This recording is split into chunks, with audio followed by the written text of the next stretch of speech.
What's up, you guys? Welcome back to Couchin Courtside, where one of us got to see LeBron take Kuzma out to one last final meal. My name is Johnny. As always, I'm joined here with John. John, how you doing? Doing good, man. Feeling good after seeing LeBron and Kuz as well. We have a special guest today because it is big free agency for the NBA. It's Joe, who is also part of the Film Lovers Guide to the Galaxy podcast. Joe, how are we doing today? Pretty good, pretty good. I Very, very exciting trade action happening. I like it. Yes, I thought Joe would be pretty good to be on here simply because he gives the everyday man reactions to some of these big names news. But since we're all Laker fans, John by default because of LeBron, let's talk about some of the Laker news actions that happened today. John, who did they sign and who did we lose today? I'm happy to see they re-signed Dwight Howard. I mean, believe it or not, I know he's going to be a year older, but I think you guys will both agree with me. He was a great teammate, not only for the Lakers, but also this year in Philly. When everyone was talking shit about Ben Simmons, he came to Ben Simmons' defense. I thought he did a pretty good job this year maturing. But we lost Caruso, man. We lost the ball Mamba. How do you even replace that? Westbrook. Come on, man. Because here's the thing. Here's the thing. You had Schroeder and you had AC, and now you only have one of them, right? I think it's because you're competing directly with Brooklyn, right? Because I think if Brooklyn was completely healthy, Giannis wouldn't win. Yeah. So, and I think the Nets will be, like, knock on wood, I think they'll be pretty healthy this coming season. So, I think they're knowing that they gotta put a team together to compete against that, and we'll see. I'll put an asterisk next to that, Joe. I mean, I think out of the last 5 seasons Kyrie's been in the playoffs, 4 of them he's been injured. Yeah, I mean, shit can happen, I guess. I don't know. He needs to do that sage thing, and he needs to do that weird things he does and voodoo magic. And if it works, it works, man. I personally think Kyrie's the reason that one of the main reasons that LeBron won one of his rings, because he balled out in one of those games. And so 100% he did. Yeah. But I'll say this: I could see Brooklyn trading Kyrie 100% to make things work in there. I mean, but who would they? I mean, you get a pretty good deal out of it because Kyrie's worth a lot, right? And so that'd be interesting. Who could they get? Russell Westbrook.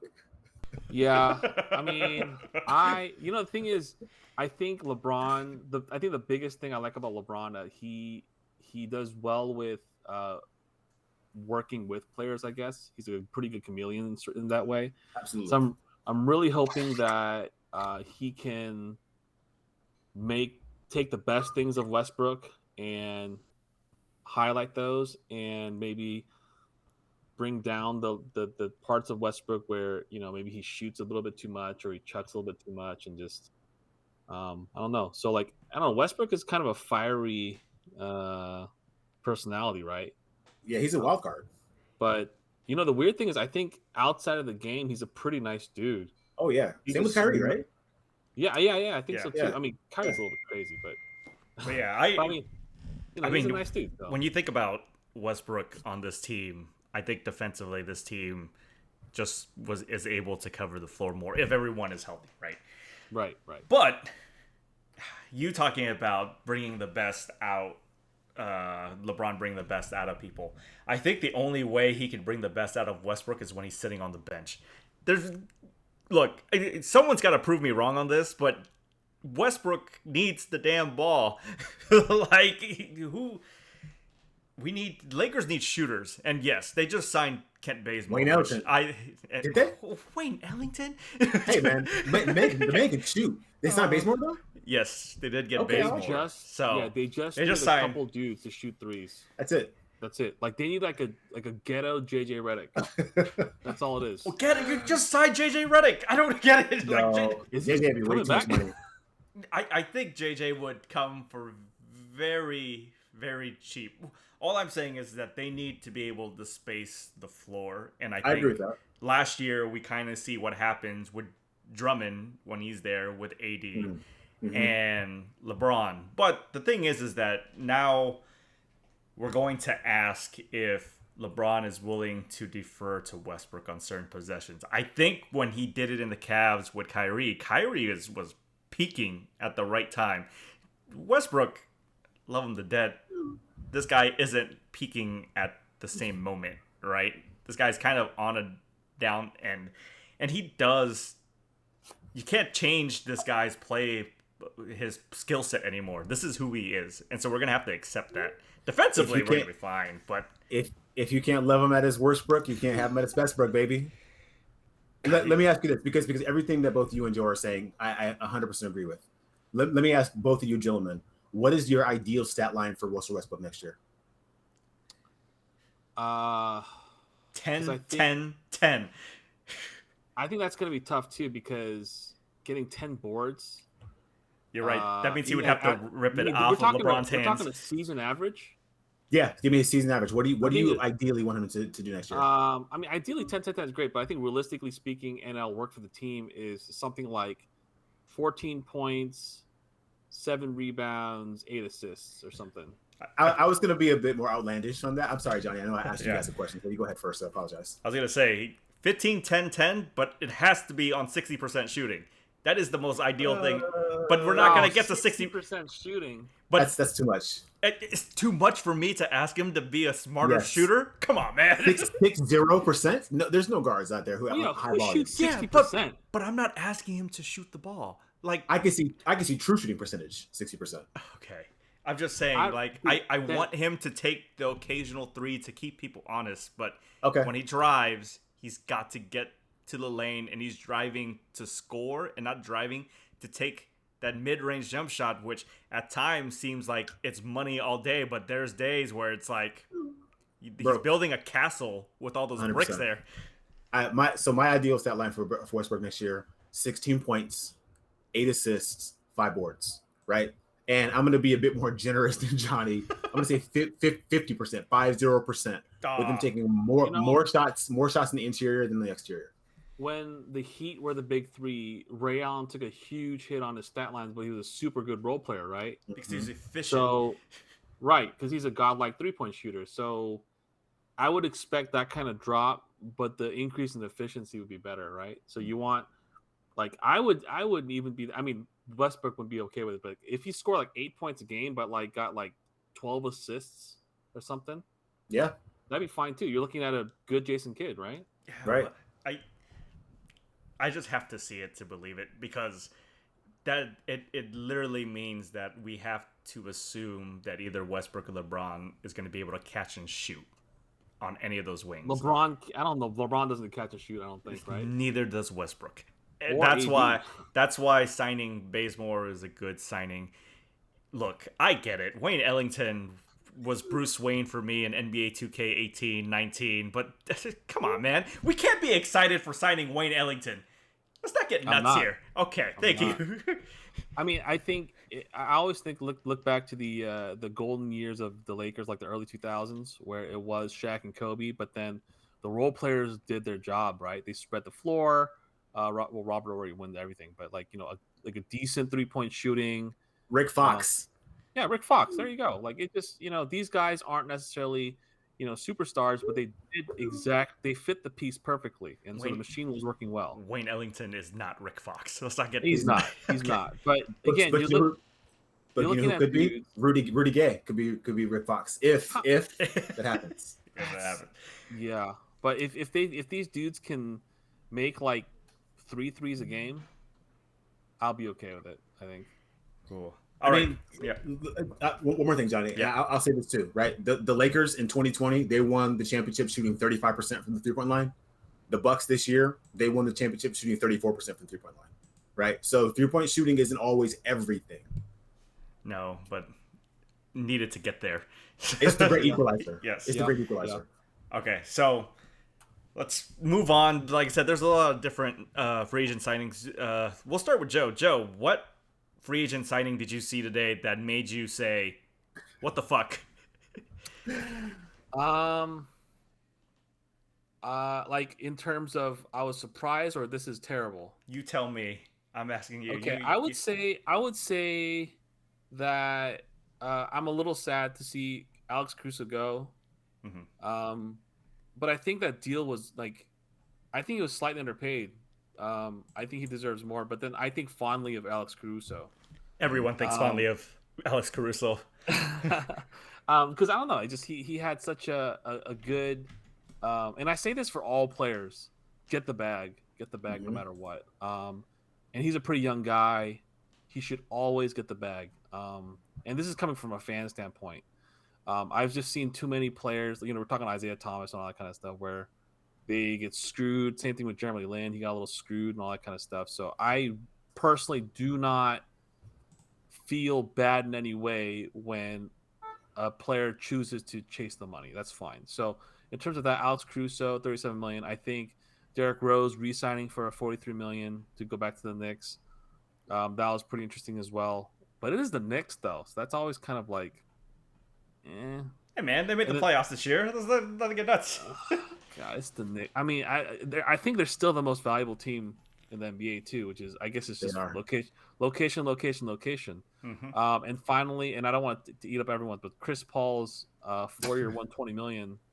I don't know if I say surprised, because he played well, because he brought the Suns that far, and I think like I would say a year and a half ago, maybe a little bit less than that, people were saying he's gonna be washed up and blah blah blah, but he was a very integral part. He played really well. He's getting the bag. Is he overpaid? We will see. Because thing about being a point guard is, just as long as you have the smarts and court vision, you can play well for a long time. What about you, John? What surprised you there? I mean, 100%. We talked about this, right? Offline. Like Chris Paul rejecting that or opting out of that $44 million deal. Yeah.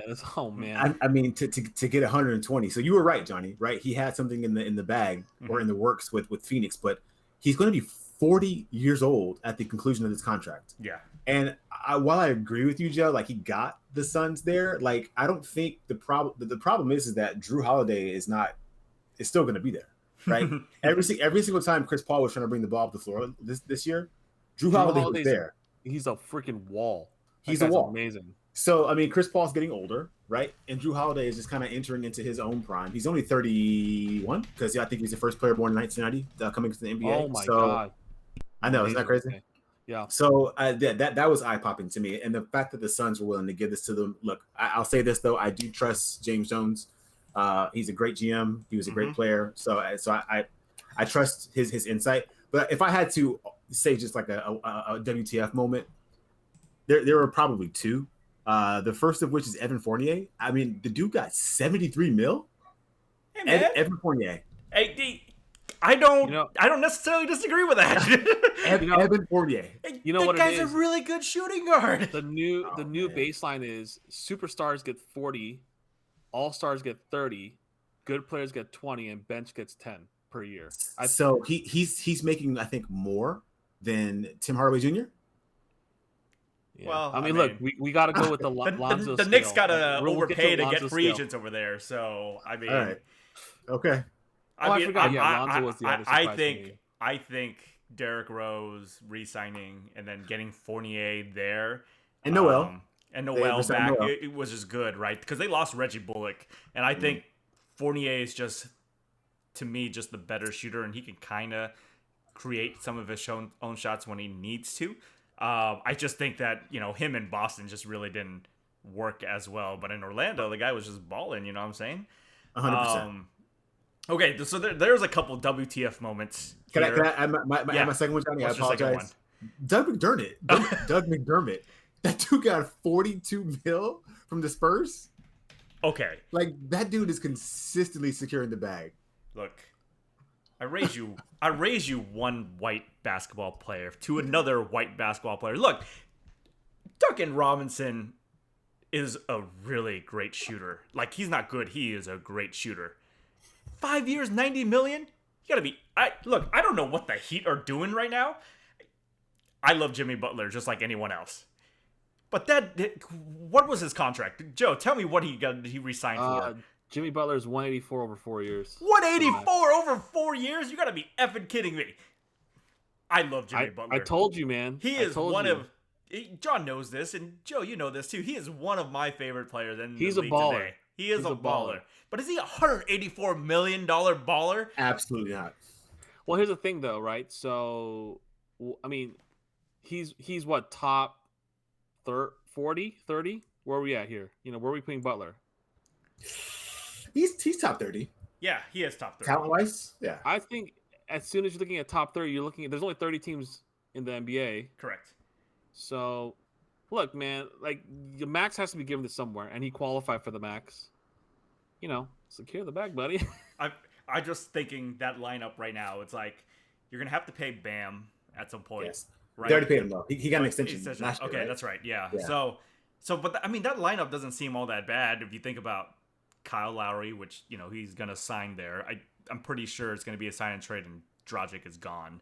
Mm-hmm. But it'll be Lowry, Butler, Duncan Robinson, Bam. PJ Tucker, baby. Oh, that's right. PJ Tucker's on the team now too. My God, everyone's enjoying South Beach, right? But yeah, I mean, Duncan Robinson getting paid that much money.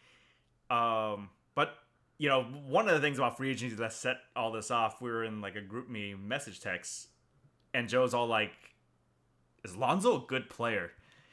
Because what was his extension, or what did he sign for with Chicago in that sign and trade? 4 years, 82. 4 years, 82. 4 years, 80. 4 year, 85. 4 years, 85. So that's about 20. What, 21, 22? 21-ish. Okay, so let's say 21 mil.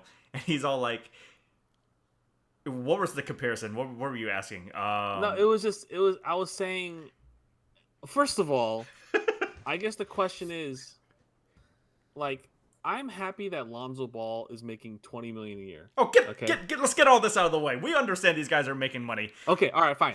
So the thing is, if Lonzo Ball is making $21 million a year, mm-hmm. and Jimmy Butler is making 40 something a year, is Jimmy Butler twice as good as Lonzo? 2.5 minimum. Right. He's at least 2 times better than Lonzo. Okay. Which means that it makes sense. It makes sense. Now, we're looking at a Simmons issue here, right? So Simmons is getting paid something like that. Now, how much better is Lonzo than Simmons and Lonzo? At this point, because of the yips he has, I would say they're almost 1-to-1. Okay?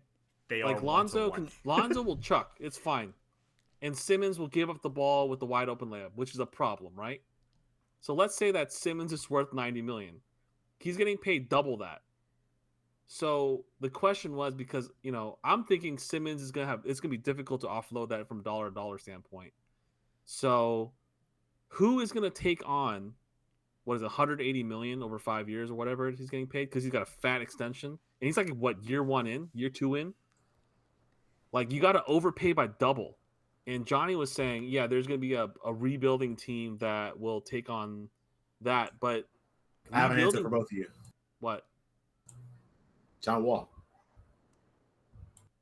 You think in that's Houston? Gonna be even oh man, I mean, John Wall can still score. He's still fast. He's a great passer. He's a great playmaker. But he plays every other game. And he makes pretty much 1-to-1 in terms of the kind of cash. Yeah, but they're not gonna give up John Wall to pick up Simmons. They're rebuilding. I mean, so that's actually a good team. I didn't think about that, because I was telling Joe, I think there's 3 teams that are out there that can actually do this. Whether they think it's actually going to make their team better, that's a completely irrelevant issue. That I'm just throwing it out there. One, we're seeing everyone leave Toronto right now. Toronto has the space to absorb Ben Simmons' contract on there. Having him play with, Siakam, I don't know if that would actually be good, but it makes sense to me for him to be there. 2, we talk about Portland. CJ, Nurk, with those contracts can make that work. Whether that will appease Dame is a whole completely different issue, right? But the third one, and I think this one makes sense, is trading him to Golden State. It just depends if Golden State, how much they really value Andrew Wiggins. Because Andrew Wiggins has that contract. The thing about it is that, like I was saying to them earlier, I like what Kerr did to Wiggins this past season. They made him the guy that guards the best player. and it kind of forced him to play kind of a different role, but he embraced that. I'm not saying he's a great defender. He's borderline good. But he took on to that challenge, and he did enough to make the Warriors defensively kind of capable as Draymond is conducting the defense on that side of the ball. If Ben Simmons comes to Golden State, I'm not saying that he's going to be the greatest shooter ever. What I'm saying is Curry, and Clay ain't going to take shit if Ben Simmons is wide open and he doesn't shoot the ball. Like, they're going to make him feel comfortable enough to kind of shoot the ball. And that's what my hoping is, that what Kerr can do within that offense. Because that offense does predicate on, if you're wide open, you got to shoot the damn ball. I think you're in that kind of situation, Johnny. You're putting Ben Simmons into like what is this? What do they say? Like when you take an animal out of its natural habitat and you put him somewhere else, you transplant them. I'm not saying that Golden State will be bad for him. I just think the expectation for Ben Simmons to shoot the ball, it's just not going to happen. We're kind of past that point in his career now, but he can still be a great facilitator and a great scorer. And I think a lot of people are actually underselling and actually underrating how good he actually is and can be.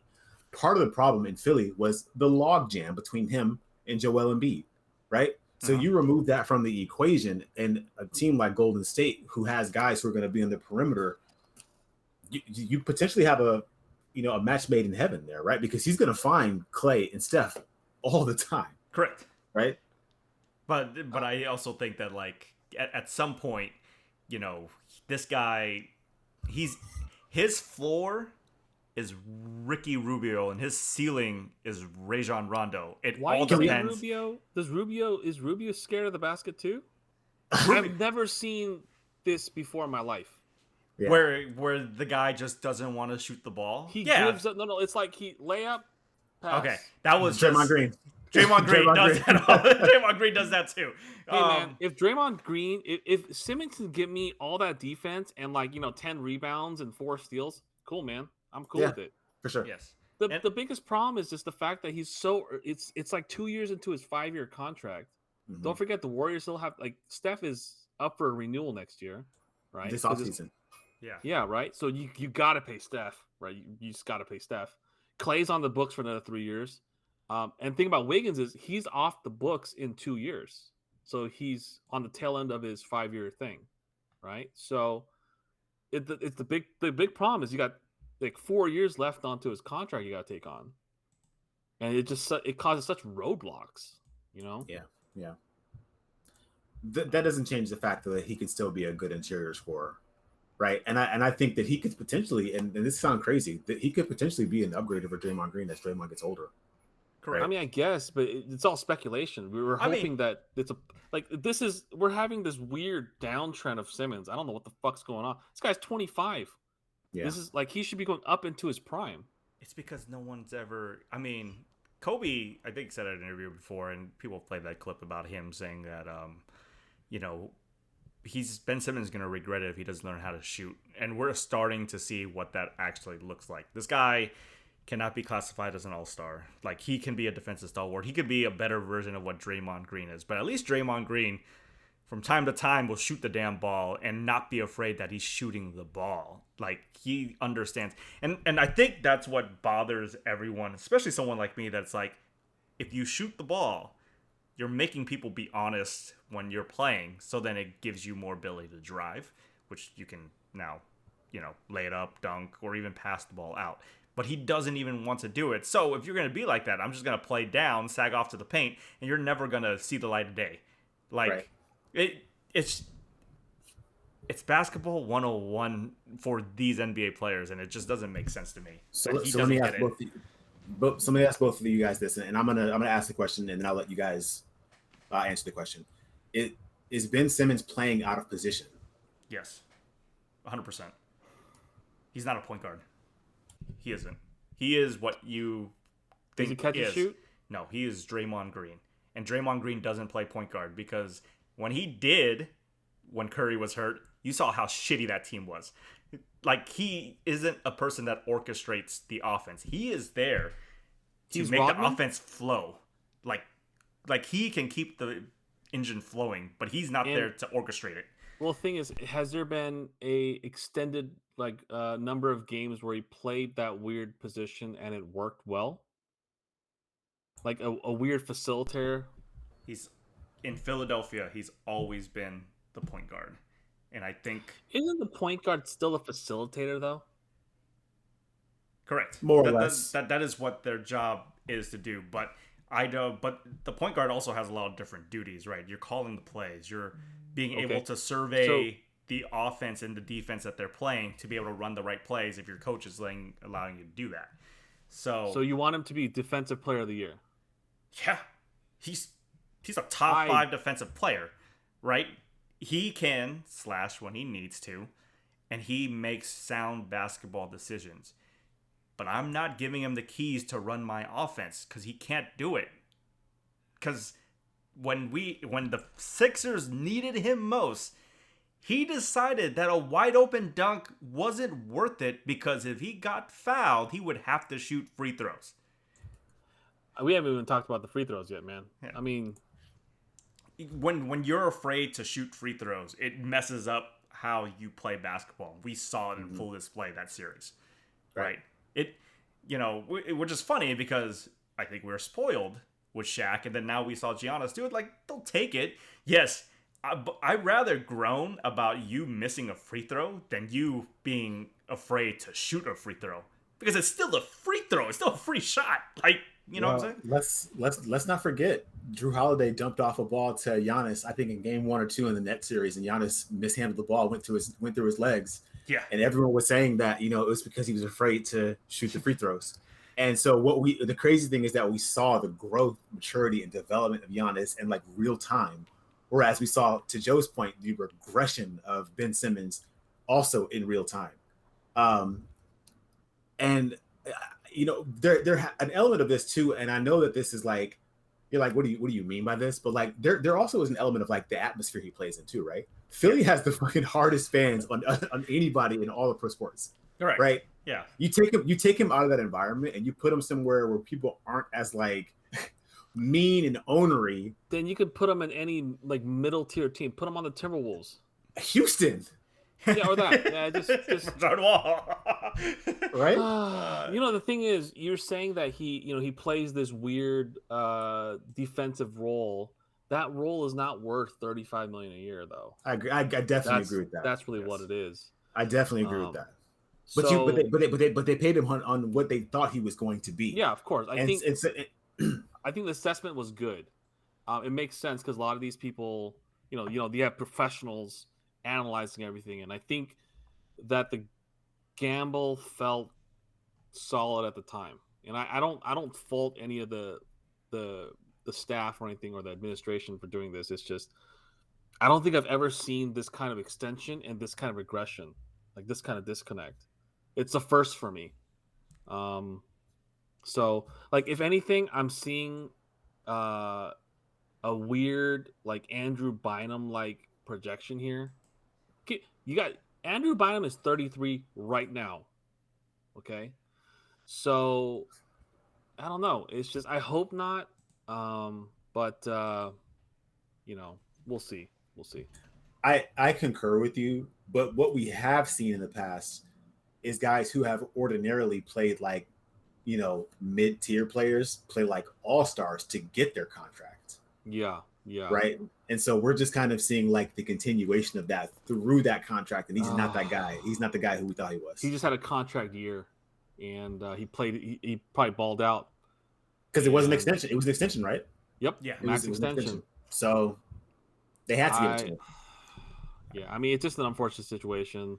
Obviously, you want this guy to be that 25 points per game, 50, 40, 90 player, but it just didn't happen. And, I'm not the type of guy to be like, oh, fuck Ben Simmons or anything. I want every professional player to play well. I want them to be injury free. I want them to, stay out of, all this extra bullshit and all that kind of stuff. So I want him to do well. I'm just saying it's unfortunate that it's not. So it's a disconnect. That's weird. Agree. All right. So there's also other news. I think John can talk to us about this a little bit more. He shared me an article this morning about Kawhi Leonard. Report from Ramon Shelburne. What was that report about? Dude, okay. So I'll start off with this. So apparently in the summer of 2019, Russell Westbrook called up Kawhi Leonard and was like, hey, man, I want to come home. I want to come to LA. We're both from LA. I want to play in LA. I have older grandparents in LA. Of course, COVID wasn't a thing yet, but they're getting older. I have 2 kids right now, becoming a father of a third. And Kawhi basically took Russell Westbrook and kind of played against him by calling meaning Westbrook's current teammate, Paul George, was like, hey, man, Westbrook is thinking about coming home, but I'd rather play with you instead.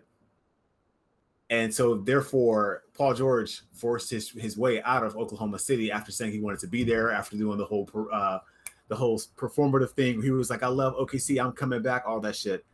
And he ended up forcing his way to the Clippers. That is some snake shit, man. Again, it's screwed. It's I would say, and this is coming from a fan, a player's PR person should just tell them, don't ever make promises, right? And so that's why I don't really get mad when these players have these, I'm thinking about it, I'm thinking about my family, these vague ass responses. I'm okay with that. Media is trash anyways, because they ask the same shit all the time. But that's why I think a lot of PR people probably coach like LeBron or these superstars, say, hey, don't give these definitive answers in case that some other shit goes down and some other opportunity comes up. It would be very, very, it looks bad. But I don't know. It's would the Clippers be better with Westbrook over Paul George? Problem one is the Clippers. The Clippers fucking suck. Okay, that's some franchise bias here. All right, okay, but I think the right player is on this team because Paul George is the better player. Like, he proved it a lot this postseason to getting over that kind of hurdle. Look, I love Kawhi Leonard. Why? Because he went to the same college both me and John went, San Diego State. I guarantee you, if he didn't go to San Diego State, I probably wouldn't be rooting for this guy. I'm not gonna lie, but gotta rep the school that is there. I just saw that Ariza's a Laker now again. The hell? Oh, Trevor Ariza? Are we just re-signing? Are we just re-signing the classics right now? Is that what's happening? The replacements? Yeah. I mean, it's back, baby. Trevor Ariza played. I mean, given I don't know his contract, but if the price is right, go for it, man. We need role players. Man, role players are very, very important. You just can't have too many cooks in the kitchen. You need people doing other stuff as well. So I like the fact that everyone who's been signed, with the exception of Westbrook, is like 6'3" or above. Yeah, I think this is the next kind of evolution of Vogel's offense, which is like we're gonna switch on everything, but you got to be good enough to switch. There's no weak links on this defense, and I'm excited to kind of see that. I mean, they tried Draymond last year, and they're like, no. So we are going to get rid of Marc Gasol, right? Because we don't need him. Well, he's a free agent? Under contract. He's under contract. Oh, yeah. I think he's on a 2-year deal. So Drummond probably won't come back. Can we just buy his contract out? The drop of Marc Gasol is one of the sadder things for me, because he had a really good prime. I mean, Paul Gasol also had a really good prime, to be fair. It's very, very lengthy. But I feel like he fell off the cliff quicker than I anticipated for Marc Gasol. I mean, they used them up in Memphis, so. Toronto. In Toronto. Yeah, I guess. Again, get that bag. That's all I can say. But I hope that these guys don't burn through it.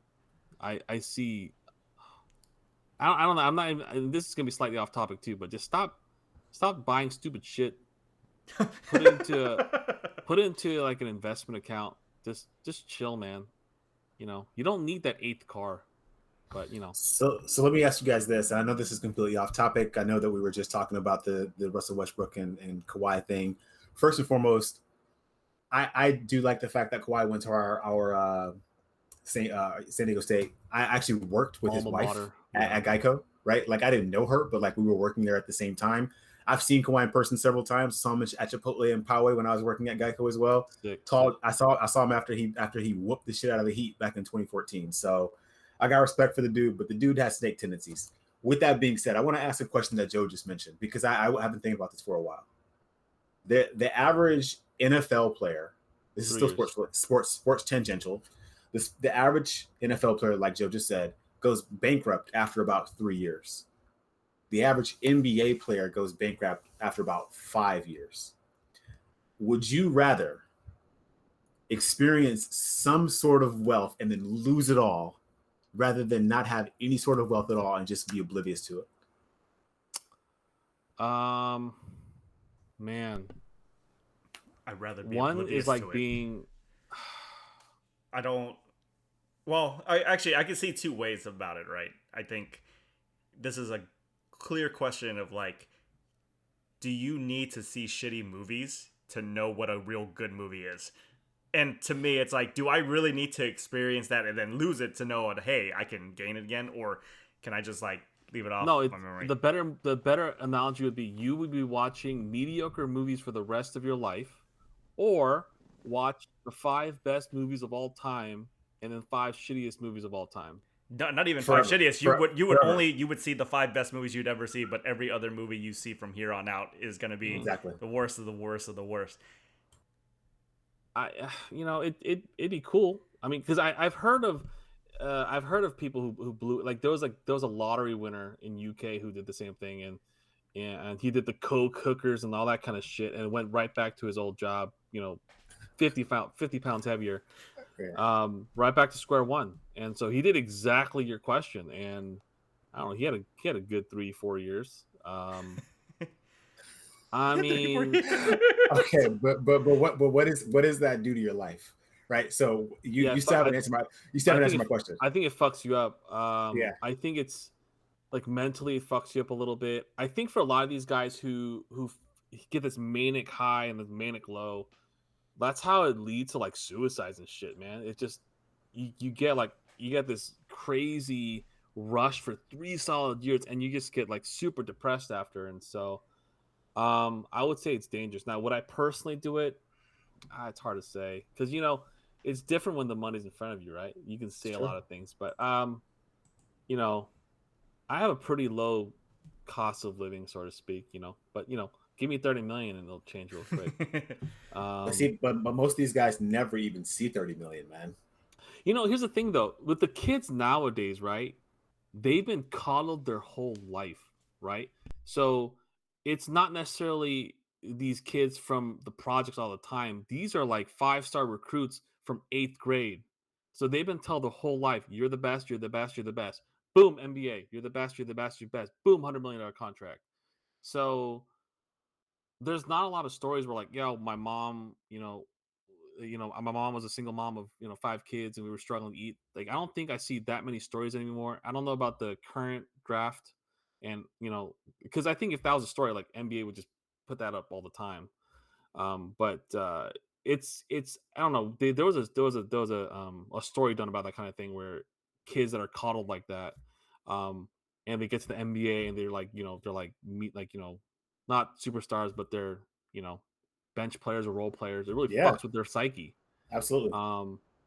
The jump from high school to D1 is absurd. The jump from D1 to NBA is even more absurd. And so, not everyone could be LeBron, I guess. They cannot.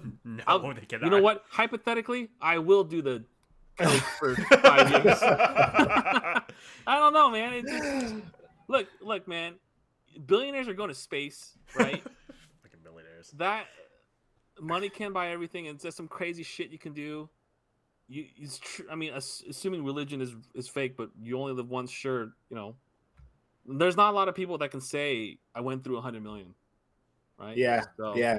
I say give me the mediocrity that on the one hand. Yeah. But on the other hand, I still think that there's like value in like the kinds of things that you can learn while living that lifestyle. Mm-hmm. So like learning how to condition your body, learning how to eat, learning how to network with people that you can actually pass along to your kids.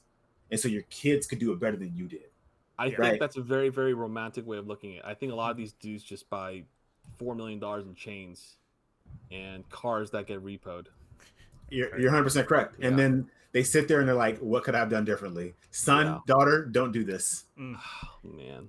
All right. It's a shame. Go ahead. For us, in about 40 minutes, U.S. men's basketball team is about to play Spain in the quarterfinals here to see if they can move on to the next round.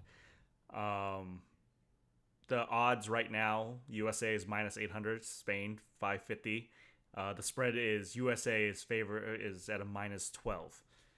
Okay. Do we expect to wake up tomorrow morning and see the U.S. basketball team obliterate this Spain team?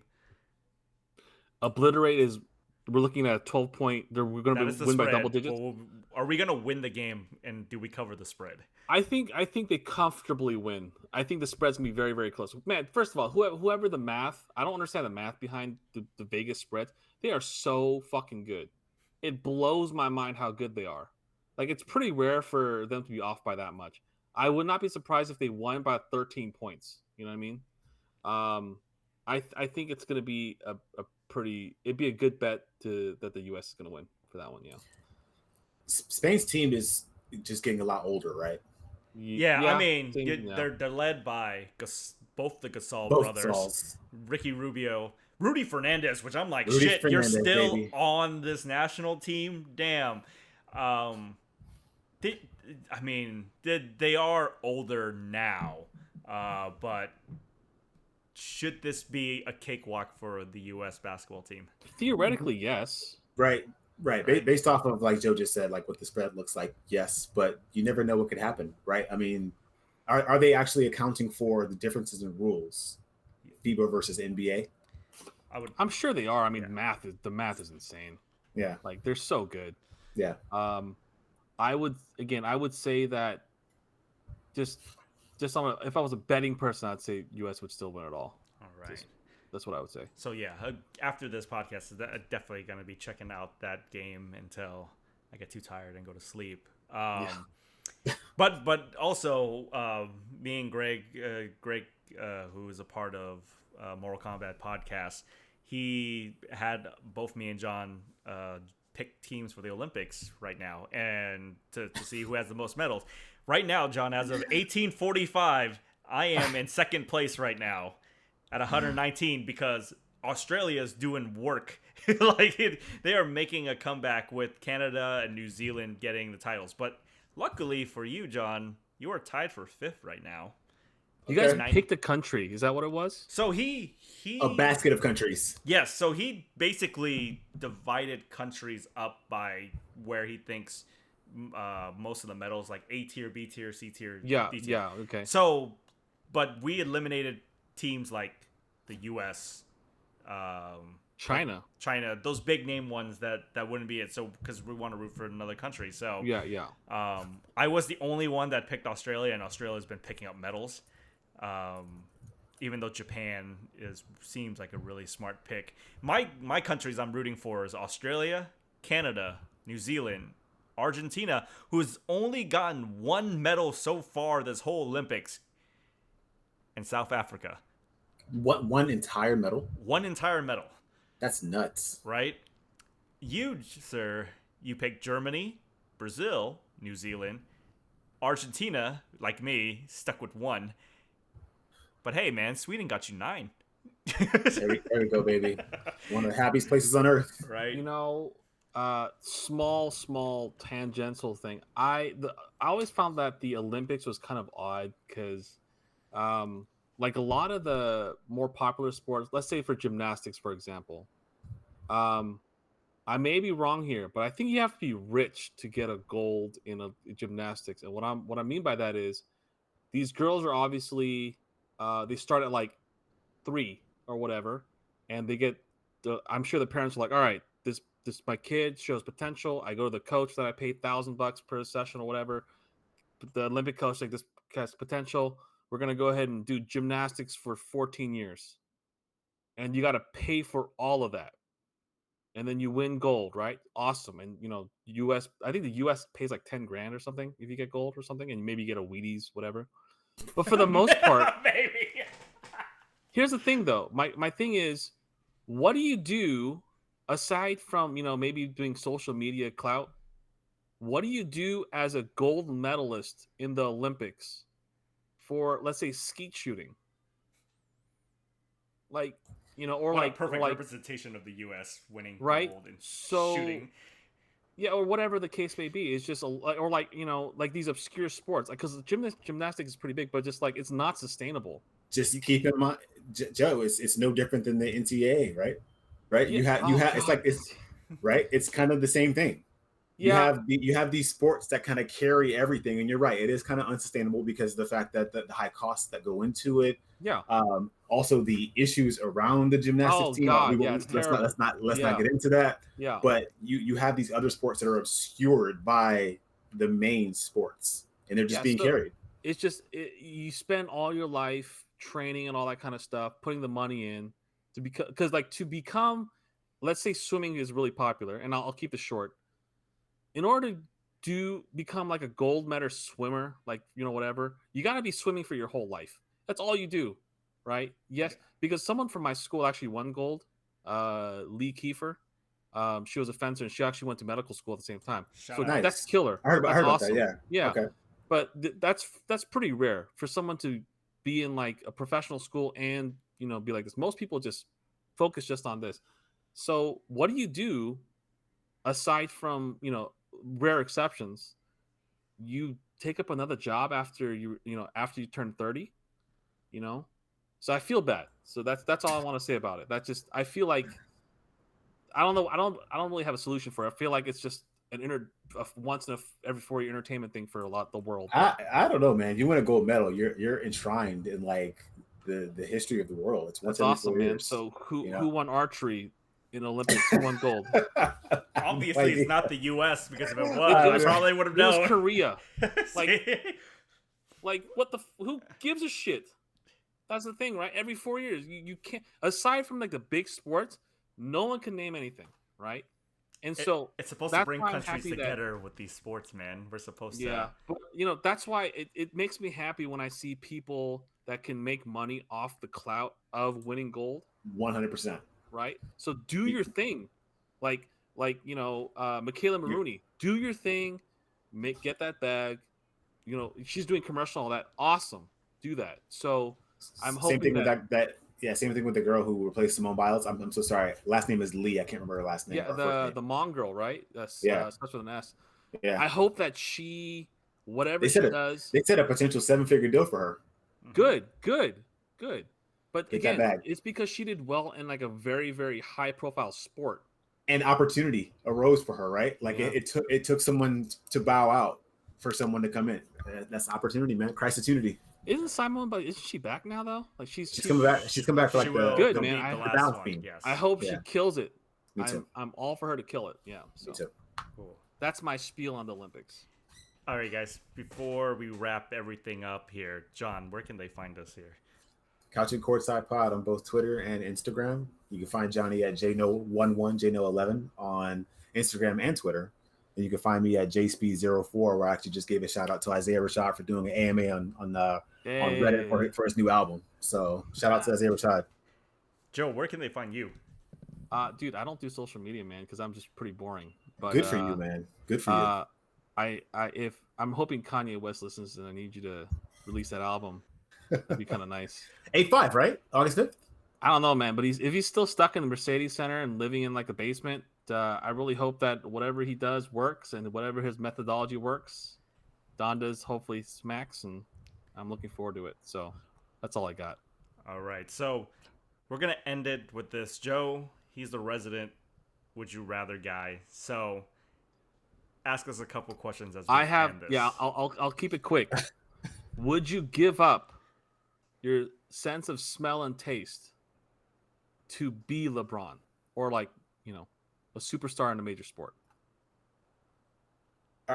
Who's going first? You can take this one first, John. Are you assuming, so kind of like my question before, are you assuming that I am the statistic and nothing can ever be done? I will always be you have anosmia, permanent. Okay. So you can, you'll eat the healthy stuff and you'll have all that kind of stuff. You can't taste anything. Yes. Okay. Yes.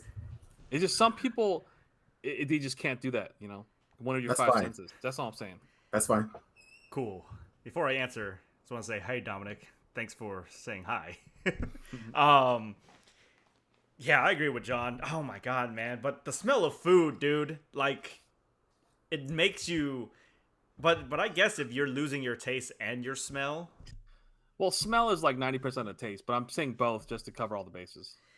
Johnny, but I'm not going to give up being LeBron, though. Come on. Johnny, let me also say this, though, too. You also lose your smell, your sense of smelling shit, smelling garbage, smelling a smelly person, right? Yeah, I mean, that's fair. But then... Yes! But what if someone tries to, like, Sideshow Bob me, man? Because I can't smell gas. It's the one of the less dangerous things to lose. Like, you don't want to lose your sense of touch because you'll injure yourself. Correct. So just not. And the second question is regarding the Olympics, since you guys talked about it. Would you want your kids to do that, like get into the Olympics, assuming it's like a weird sport, not a for weightlifting or something, right? Let's say they're a very gold aspirations, but they have to give up 10 years of training on that. Would you want your kid to go through that? If my kid wants to. But you have to keep in mind, you have to put in the money and time.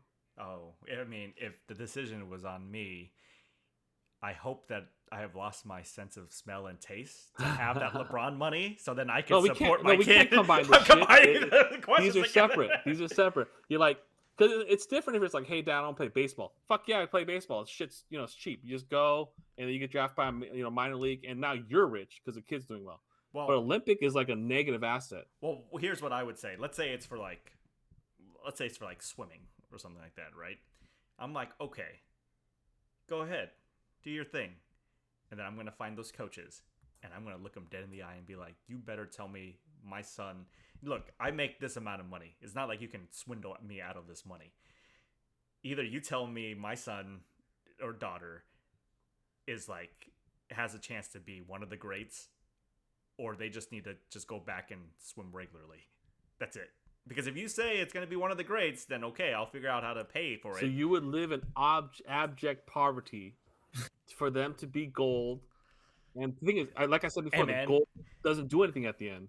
Well, maybe get that 7-figure bag because, it'll be a half white, half Asian baby. You know what I'm saying? So let me interject. Yeah. I love my son to death. Love him. Yeah. Love my son to death. Here's the thing. I'm going to take your question, Joe, and I'm going to make an analog out of it. Okay? You're talking about sports. All of us have to make that decision with school, right? With school and for our kids. Are we going to allow our children to go to school and get a useless degree with which there is no real return in your investment, where they're going to spend all this time and attention and devotion, and there's really nothing at the end of that rainbow for them? And I think the answer is no. Right. So it's no to both of those things. And the reason is because we have a responsibility as parents to, yes, say, please pursue your dreams. But at the same time, to say there has to be something fruitful at the end of what you're trying to achieve and accomplish and sustainable. And like Johnny said, if there's no money in it for you, for which you can support yourself, then it's not a worthy endeavor. I'm not saying that people who do arts, crafts, and all those things have no value in our society, because they absolutely do. But not everyone has the ability to kind of be in that caste, right? Like if you're not rich, then you need to do something that's going to start to help you climb the ladder. And so that my son can do that for his children, but I'm not there yet. It's because you haven't lost your sense of smell and taste. I'm telling you, once we get that, time flies, man. Give it 4 or 5 years. The kid's gonna be like, I really like skeet shooting. You're like, play basketball. Yeah. I would say, a lot of my buddies are saying, just get into golf, because golf is like a pretty interesting entryway, or tennis. Imagine if your kid became like a world-class ping pong player, making like $20,000 a year. Fucking shit. That's what I'm saying, man. Just fucking do something else. But we've got to be responsible as parents. All right. Very practical. I like it. Thank you again for joining us. We'll talk to you soon. Thank you, guys. Stay safe out there.